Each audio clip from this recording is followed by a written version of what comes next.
guys, welcome back to my channel. My name is Christian. If it's your first time seeing me, go ahead and like this video because I know you're gonna like it already. Subscribe and turn on those post notifications so you never miss another upload. And if you already are subscribed, hey babies, welcome back. So today guys, we're gonna talk about spiritual maintenance and things that you can do on a day-to-day basis to just keep your energy together. So yes, also guys, the new seats for the tarot class are gonna be open and available on July 16th. So if you wanted to join the tarot class and you were not able to, this is going to be your time to go ahead and get a seat. So make sure you guys are looking on the Instagram and of course on here on July 16th so you can get your ticket if you wanted to. But let's go ahead and talk about daily spiritual maintenance. So I've had a lot of people ask me a few questions about how my energetic routine has changed or how I've changed kind of connecting, I guess, or just cleansing my energy day to day. And I don't really know if much has changed, but I do feel like I have more conversations with myself every single day about how I'm feeling in those moments. So let's go ahead and just talk about one of my favorite things that I've been doing, which is energy check-ins. And I have been offering, or not even offering, just telling everybody that I've been doing sessions with to do these energy check-ins. So shameless plug, you can always book private sessions with me at the link in the description box. But guys, we're talking about an energy check-in. You basically want to ask yourself, it's so simple. It's so simple, it's almost like, why am I not doing this already? Asking yourself every day, either at the beginning or the end of the day, am I happy? Am I stressed? Where is my happiness coming from? Where is my stress coming from? If I'm feeling any anger or any impatience or any energy, where is this coming from? An energy check-in, you checking in with your energy and figuring out exactly how you feel and where it's coming from. I feel like this is really a game changer. It's such a small thing that you can do every day, but it helps release so much pressure and, confusion, because so many times we might feel anxious or down or depressed or confused. And sometimes it isn't even about us. Sometimes we are picking up that heavy energy from different places, from work, from friends, from something you've seen that was bad on social media, and now you have this heavy cloud of energy hanging over you. So energy check-ins really can't save you that stress of, wow, I'm feeling this way, I'm angry, I'm impatient, I'm jealous, I'm frustrated, I'm confused, when in reality you might be good, and it's all of these things around you that are impacting you in those ways. So I think energy check-ins is a great way that you can responsibly manage your energy. I really feel like a lot of times we can be irresponsible with our energy just by allowing anybody around us, allowing ourselves to consume any kind of media, any kind of food. Like sometimes we can know that something is bad for us and we don't care. Sometimes we know this is going to make me feel bad, or this isn't going to benefit me, or this is going to stress me out, and we do not care. It's important to get to the bottom of that before it happens for a week, in 2 weeks, in a month. When you are starting to feel that way, that you don't really even care to fix the stress or fix the depression or make yourself happy, and you just don't even have the motivation to make yourself feel better, that is something that can be caught early in an energy check-in if you're checking in with yourself every single day. I feel like what makes the sadness and the heavy energies almost feel like they're crushing us and makes us feel like we can't even shake our way back is because we've let these things hang over our head for so long. So energy check-ins every single day. I definitely think that would be something great to do at the beginning of the day or at the end of your day, whenever you want to. You can journal, you can speak out loud, you can literally do whatever, but ask yourself, am I happy? How am I doing? Am I stressed? You can even sit in front of the mirror if you want to have a conversation with yourself, or sit in front of your camera. You can voice record this however you want to. You can sit outside in the sun and have a conversation with you and God, just talking about how you feel and what happened. And if you're doing it in the beginning of the day, I would recommend setting intentions for your day while you're doing it. And if you're doing it at the end of the day, I definitely would recommend release. So I really feel that those are two things that are also going to be good for your continual spiritual maintenance. Continuous release and continuous intention. You always want to make sure that you're setting intention every single day, every action, before anything, just so you're able to just say, I want this to bring me peace, clarity, understanding, and opportunity. I feel like setting intentions is an easy way to kind of just bring that spirituality into the practicality of your life. If you already know you have work to do, clients to meet, places to go, events to do, why not set the intention or pray and ask that, God allows these things to elevate you in other ways, you know what I'm saying? So setting intentions is going to be something good that you could tap into all the time. And also releasing. I think doing a releasing ritual every week could be something good. Sometime now, I wouldn't recommend doing releasing every single day for sure. But I definitely think, a releasing meditation in the terms of just thinking about everything that's kind of bogged down your energy or weighed down your energy that day. Just thinking about those things. And then right after you're finished with those thoughts, just, speak, I'm releasing these things to God. I'm letting go of these things. These things will no longer carry over my energy. I'm not going to carry these things to the next day. These things aren't going to be a burden over me. It can be as simple as that. You really can just speak releasing into your life. But if you want to do releasing rituals where you write down what you're letting go of and you burn it, I definitely recommend doing that, once a week if that's something that you want to do. I wouldn't recommend doing it any more than once a week because a releasing ritual is going to be stressful. It might be draining, depending on the heaviness of what you're trying to release. But it is a really good thing to do, especially if you've been checking in with yourself every week and you realize, wow, every day I'm stressed because, of me and my mom arguing every day when I get home from school, or me and my mom arguing every day, or me and my partner are always fighting about the bills, or like I have a new pet and my new pet isn't house trained yet. Like there's so many little things that can happen in your life that can, stress you out and worry you and just make you feel like everything is, kind of crashing down around you. And like I said, if you catch these things early, then maybe you can kind of find the source and allow that source to, turn into a solution for you. And you'll be able to kind of figure out ways that you need to turn to release. So I think release is great to do at the end of the week, especially if you've been, kind of picking up on some things that have been in your energy already. So definitely tapping into that release at the end of the week. I think that would be great for just checking into your energy. Also, I think it would be awesome, just to kind of daily spiritual maintenance for you to think about how you are impacting everyone around you. If you've checked on your friends today, or if you've checked on them this week, if you feel like there's people around you that need certain things, how can you serve them? I feel like that's a really big part of your energetic responsibility as well. Making sure that, of course, you are being served, but also that you are serving the people around you. If you have people that you love, if you have relationships that are important to you, you absolutely want to make sure that you are giving them motivation, empowerment, uplifting, whatever they need. You know what I'm saying? Everyone needs different things from us. So I think it's great to just make sure that you are checking in with yourself, but of course checking in with how you are in all of those spaces. So checking into the wife version of you, and the friend version of you, and the daughter version of you, and the mother version of you, and the father version of you, and the person you are at work. Just making sure that in all of these roles that you are doing the best that you can. And if there are spaces that you can improve in these roles, then how can you improve? And also we want to remember that this isn't something that we figure out and fix in the same day. These are just things that we can kind of be thinking about consistently, and kind of eternally, I guess, all the time while we're in this life. Just making sure, hey, if I have these friends, if I have these people in my life, if I'm at this job, am I fulfilling my role to my best? Because if you're not fulfilling your role to the best of your capability, that can cause you to have a lot of energetic dysfunction as well, because for a fact I can be doing more here. Even if it's that the job isn't allowing you to do more, or the friend isn't allowing you to do more, then you're able to see, okay, do I want to stay on this job that's hindering me from releasing to my full capability? Do I want to stay in this friendship that's stopping me from, being the person that I can be? You really want to make sure that you understand that you have the ability to kind of swap out or change whatever is not working. If meditation isn't working in the morning, then you can try it at night. If your job, isn't working, then you could try to transfer it to another location. If there's something in your home that isn't working, you really have the ability to tweak and adjust whatever you need to so you are your most comfortable. And I feel like continual spiritual maintenance, and mind you, you ain't gonna feel like doing this shit every day, or every even week even. But when you are present, when you do have the energy, you want to make the most of it.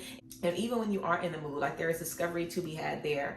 I also think it's important to just kind of learn how to function when you don't want to function. I think fear is normal, anxiety is normal, depression is normal, stress is normal, sadness is normal, but you want to be able to function even in those moments. And what I mean by that is this: just because you're afraid of something, because you're afraid of failure, it doesn't mean that you shouldn't do it. Just because you're afraid that you're not going to get the degree on time and you're afraid that you're going to fail, doesn't mean that you shouldn't go back to school. Just because you're afraid your business is going to be a failure, doesn't mean that you shouldn't invest in yourself anyway. Sometimes we have to learn how to operate in spaces of fear and anxiety, especially if you're someone that deals with that all the time. If you always are afraid, then you cannot let fear hold you back if that's something that you deal with on a grand level. Like you might be afraid of bungee jumping, or afraid, of dropping out of school and starting your own business. Some things it makes sense to be afraid, but in other spaces it's like we've done everything that we can do, we've put in all of the work, and we still scared. Sometimes we have to learn to function and move forward anyway in the midst of those energies. Like, let's say, for example, depression. You guys know I have depression and anxiety and everything else going on. So I am super, super, super, super sensitive, to those things and how they affect, every area of your life, especially your ability to do this kind of work. You know what I'm saying? If your brain has kind of been like a trash bin, for negative, intrusive, heavy, heinous thoughts your entire life, it can definitely be really difficult to kind of switch that. But it takes a lot of work. I have been on this journey since 2018, I would say 2019, not 2018. 2018, I've been on this journey actively, you know, trying to reprogram my mind and think more positively and get a positive grip and handle on my depression and anxiety and things like that. And I feel the most successful thing for me is just definitely acceptance, you know, understanding that this is a part of my brain, but also understanding that this doesn't have to be all that lives in my brain. You know, I can carve out a space for motivation. I can carve out a space for peace. I can carve out a space for truth. I can carve out a space for love and joy. You know, you have control over where your brain wants to go. And I feel like in those moments of, you know, darkness and depression and anxiety, I am able to, you know, allow myself to be sad, of course, for a few days. But I don't allow myself to miss out on a week. That's just my rule for myself. So it might be a month for you. It might be 6 months, however long it is for you. You want to put some kind of standard on yourself or some kind of something, because I've been in spaces where I've been sad for like a month straight, and it is not good or fun. So you also want to make sure that you know yourself as well, and you understand what you can and cannot handle. I can be good being down for like 72 to 96 hours. You know, I'm good giving myself like 3 or 4 days max to just sulk. If I feel the need to sulk and just be down, I feel like I can't do something. But at some point I have to turn my attention to what I can do, turn my attention to what I already have done, and that's going to help me get out of that space. So it's really important that we figure out ways to kind of get ourselves out of those spaces, whether it means that you take a few days to just let yourself feel like I do, whether it means that you schedule a therapy session, or you schedule a girls' night out, or you schedule something where you can hang out with your boys or whoever the people, your community, where you can call your community in to support you. If it's something where you feel those energies going and you do a releasing ritual so you can release and then get back to it. You know, you have the ability and the option to basically do whatever you want with your energy and move your energy around however you need to. So I definitely feel an overall part of spiritual maintenance is just making sure that you have a plan to get yourself out of those dark spaces. So whatever works for you, whatever you need to do to allow yourself to feel, of course, understand what you're feeling, make peace with how you're feeling and move forward. You definitely want to tap into that. And there's so many different ways that you can do it. And I talk about healing methods, you know, all day long. Like there's so many different ways you can heal yourself and tap in and make yourself better and adjust your energy and things like that. It's really just about finding out what works for you. And I guarantee you might already know some things. They just might not seem spiritual. So you might not think you have any spiritual tools. Like let's say, for example, you know, dancing it out. Shout out Grey's Anatomy. You know, I love dancing it out, and I've always danced it out when I've been stressed or mad or frustrated or scared, or, you know, it just helps to move your body around and listen to some music, especially if you love music and music is healing for you. Like that can really be something that elevates you, and you might not even think that dancing and shaking your ass and twerking is meditation, but it can be if it sets you up to feel better about yourself and get yourself in the right mindset. So what works for you is so important, and it's literally key. You know, it's more important than anything that you can tap into. Just making sure that, you know, the things that you are ready to tap into are going to be elevating you and blessing you and giving you what you need. I think that just keeping track of how you feel when you try different things is good too. Like, let's say you try meditation. How do you feel after meditating? How do you feel after journaling? How do you feel after your spiritual bath? How do you feel after going to church? How do you feel after, you know, trying to connect with another group? How do you feel after you spiritually pour into yourself? Do you feel good? Do you feel the same? Do you feel worse? You know, do you feel like crying? Do you feel like releasing? Because sometimes we can say that, you know, we feel worse because we did a releasing ritual and it got worse. I was crying all night. It's like, no, you needed to release that shit and let that shit out. Like sometimes we can think things are getting bad, but it's like, is it getting bad, or is it that you've just been choking back on your tears for like a month and a half and now you have to fucking cry for a week to get it out? You know, that's why sometimes we need to let ourselves feel. You know, that's how I feel. I feel like I am the queen of running on autopilot. I'm the queen of acting like everything is okay. I'm the queen of ignoring my own sickness and ignoring how sad I can be. So for me, I can't just ignore it and, you know, do a releasing ritual. Now, releasing ritual isn't ignoring it, but I have to give myself the permission to feel.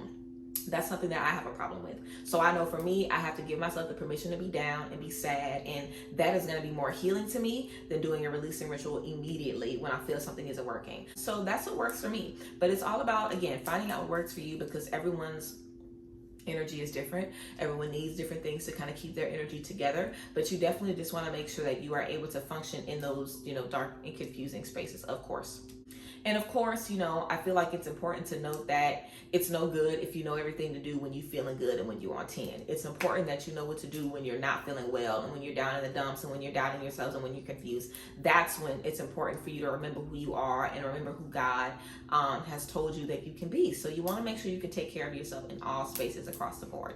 So I feel like coming out of, you know, the reflection of spiritual maintenance, you know, just making sure that we're talking to ourselves on a regular basis, you know, understanding how we're feeling. You definitely also want to strengthen your relationship with you. If you are uncomfortable having conversation with yourself, I would definitely say start talking to yourself every day at the end of every day. You know, there is nothing can save you like a relationship with you. Seriously, like you need you 110%.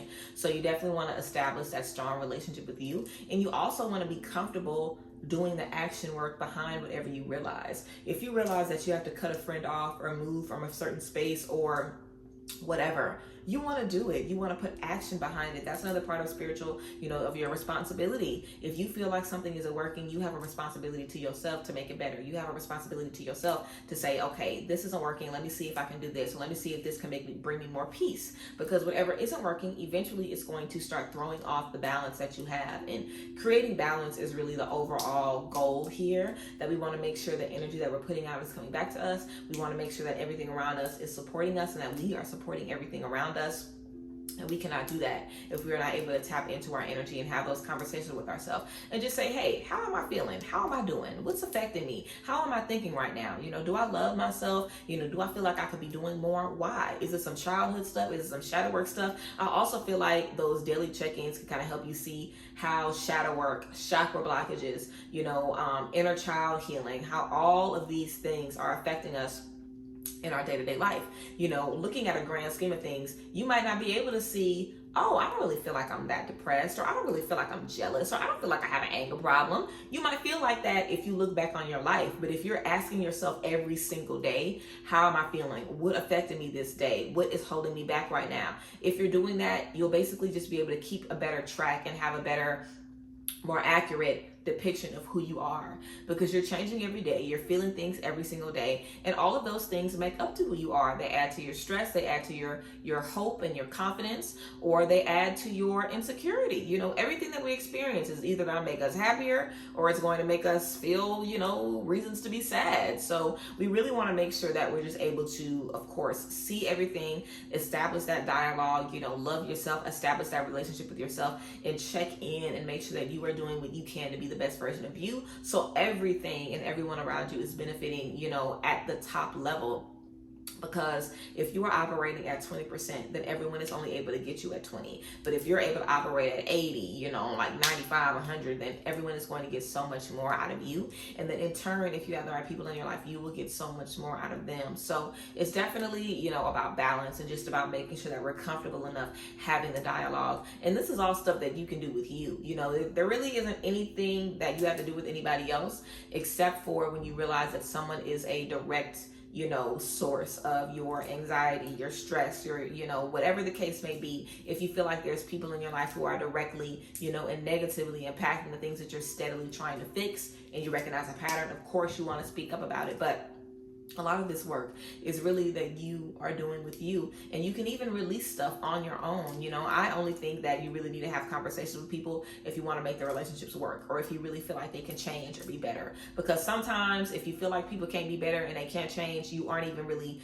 you're doing more harm than good trying to have a conversation with them. And that's another thing with your spiritual maintenance. You have to understand what's worth your time and what's worth your energy and what isn't. If something is going to hurt you and it's continuously hurt you over and over again, and it's only shown you pain, why do you think you would get happiness or peace or success from that if it's only shown you one thing? You know, there's so much that goes into spiritual maintenance, but you really want to see your spirit body as, you know, just needing to have a certain baseline. So you can decide what that baseline looks like. I would definitely recommend thinking about who you are at your best. If you want to be content and confident and happy and secure and peaceful and, you know, like creative, however you feel you are at your best, just making sure that you have that baseline in mind and keeping track all the time of, am I meeting my baseline? Am I feeling like myself right now? Am I feeling like my best? And if I'm not, then what's going on? And what's shifting for me? Also, I think it would be good to look up a list of emotions. I don't know how many emotions there are that humans can experience. It's not a ridiculous number though, but I definitely would say look at a list of emotions. This really, really helped me in my confusing spaces, because I just couldn't put words to how I felt.